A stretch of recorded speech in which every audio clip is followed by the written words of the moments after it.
Hi everybody, there's my scarecrow at my front door. Just got home from school. There's my wreath. Hello. There's Chloe. Hey buddy. Let's get to getting and read chapter, I believe it's 20 of Pax. Yep, chapter 20. Got a little pumpkin candle right there, all festive. Okay, so let's hit it. Grab your book. I'm on page 184. You ready? Let's go. Chapter 20. Peter rubbed the chisel handle with oiled steel wool, trying to resist the urge to throw it across the barn. The morning had been good. He'd crutched over field and woods, through mud and gravel, up hills and down rock faces, over stone walls and under fences, strong, tireless, and nearly as fast as if he'd had both boots on the ground. At noon, he'd told Vola he felt ready to go now, and he was. But she had ignored him as usual. She'd ordered him into the barn to rest and taken his crutches hostage. Foot up, polish some tools, get the hand feel of them. His gaze fell on the near-finished carving in front of him on the workbench. The fox was rough, but it looked alive, and it seemed to him a sign that he would find Pax unharmed. Although it felt dangerous to hope, he allowed himself to imagine the scene. He would call for Pax at the spot where he'd left him, and Pax would come bursting out of the woods and probably knock him down in his happiness. They would go home together. "You're going to polish that handle right off, boy." Peter jumped. "I didn't hear you come in." "You can't go drifting off when you're working with tools." Vola settled herself on a barrel beside him and picked up a rasp and an oily cloth. "I was thinking about Pax." He put down the gleaming chisel and picked up his carving. He handed it over when Vola held out a palm. "Looks like he wants to jump out of my hand. You're worried about him?" Peter nodded, but half the time I think he could be all right. Foxes are smart, really smart. We had to lock the door to the kitchen because Pax would open every cupboard. Once he chewed through a wire to a fan we just put in my room. My father was really mad. But then, when he was trying to fix it, he found out the fan had a short in the housing. It would have caught fire. I think Pax knew that somehow that he was protecting me. So why wouldn't he be smart enough to learn to hunt? "Don't you think he could survive?" "I do," Vola agreed. Peter took the carving back and looked into the fox's face. "There's something else," he said. "It's that I would know if he died." And then he told Vola what he'd never told anyone else, about the merging he felt sometimes with Pax. How sometimes he didn't just know what his fox was feeling, but actually felt it himself. He held his breath, hearing how crazy it sounded. Instead of laughing, Vola told him he was lucky. "You've experienced two, but not two." That's not on your board. That's on your board.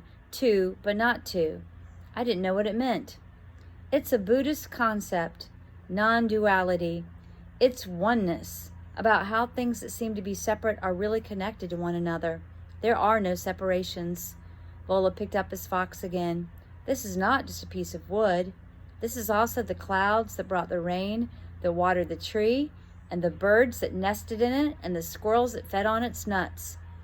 It is also the food my grandparents fed me that made me strong enough to cut the tree, and it's the steel and the axe I used. And it's how you know your fox, which allowed you to carve him yesterday. And it's the story you will tell your children when you give this to them. All these things are separate, but also one, inseparable. Do you see? Two, but not two, inseparable. So, a couple of nights ago, I was sure that Pax had eaten. I felt it. Last night, I saw the moon, and I knew Pax was seeing it right then, too. Do you think that if I feel Pax living, then he's alive?" "Yes." Peter's hope swelled at her words. Vola never said anything she didn't mean. "We tell the truth here. That's the rule."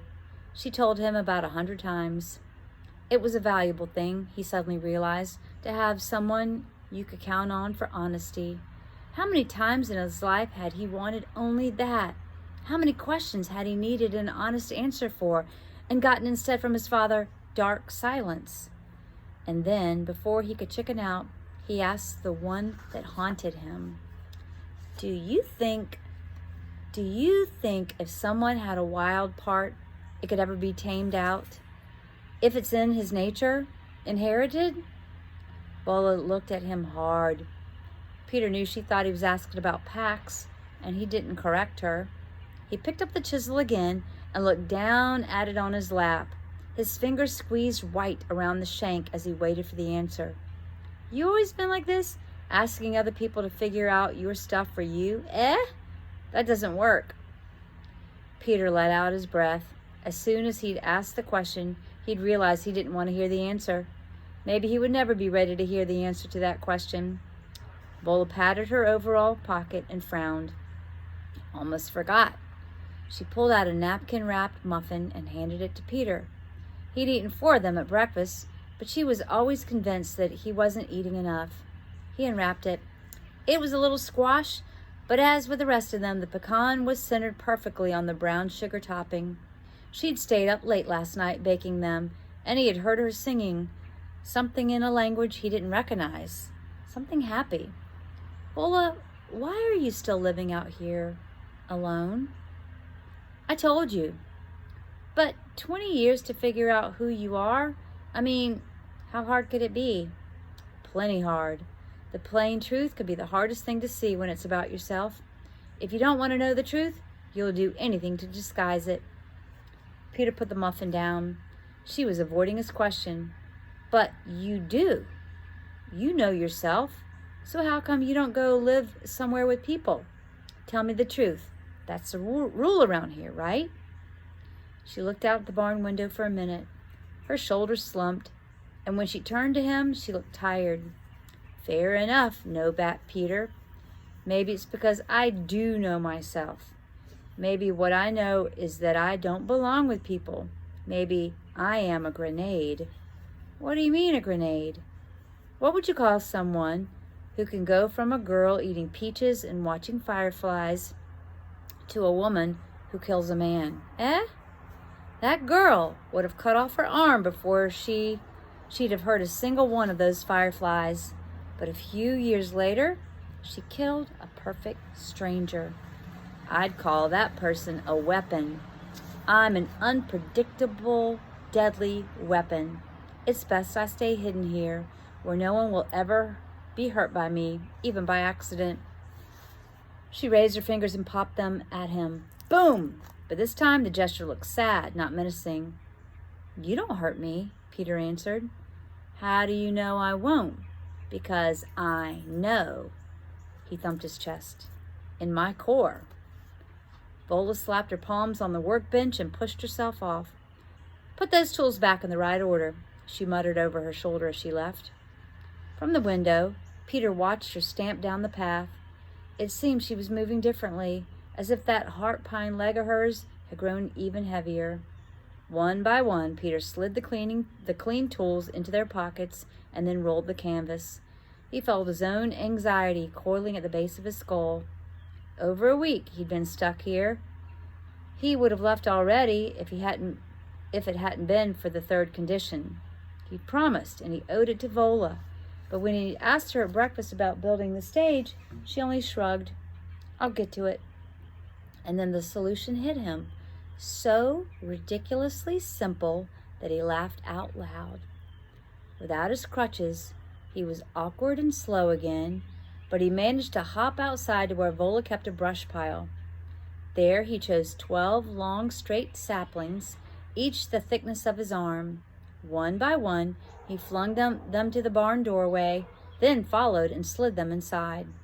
On the sawhorses, he stripped them of their branches, then set to work. And 2 hours later, he had a stage. It wasn't much to look at.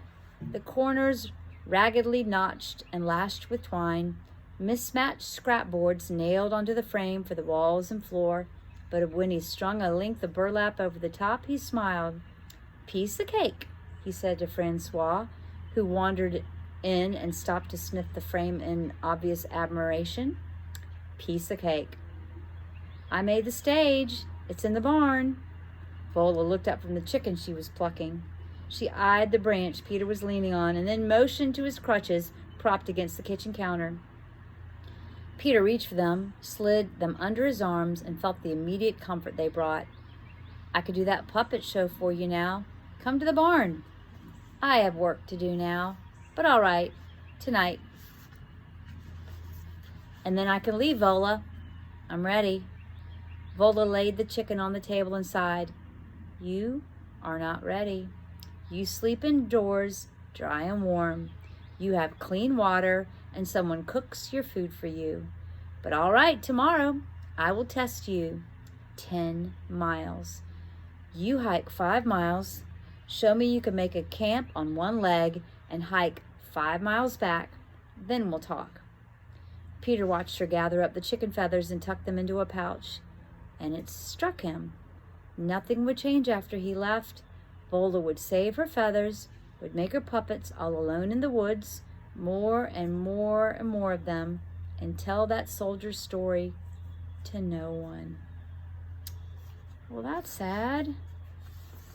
So reread that chapter, think about it some, and I'll meet you back here next time for chapter 21 of Pax.